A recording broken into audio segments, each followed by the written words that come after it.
علیکم ورحمۃ اللہ وبرکاتہ۔ محترم بھائی نے لکھا جی سوال ہے کہ ایک آدمی اس وقت آتا ہے جب جماعت کھڑی ہو اور صف میں کوئی جگہ خالی نہ ہو، پھر وہ ایک اور صف بنا لیتا ہے لیکن کوئی اور نمازی نہیں آتا اور اکیلا ہی صف میں نماز ادا کرتا ہے جماعت کے ساتھ۔ حدیث نبوی کی روشنی سے کہتے ہیں جی رہنمائی کر دیں۔ جی محترم بھائی، اس مسئلے میں علماء کا اختلاف ہے۔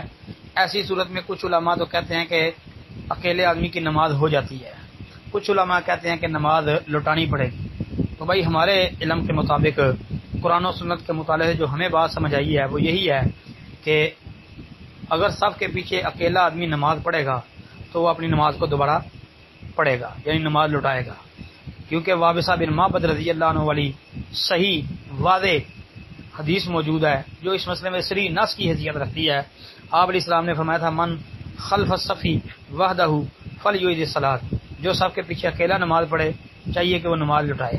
تو بھائی نماز لٹانی چاہیے۔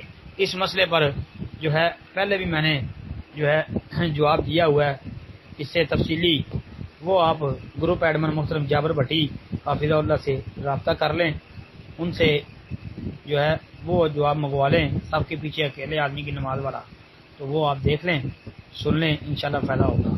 باقی اس میں بھی ذکر کر دیا ہے کہ صف کے پیچھے اکیلا آدمی نماز پڑھے گا تو اس کو نماز لٹانی پڑے گی۔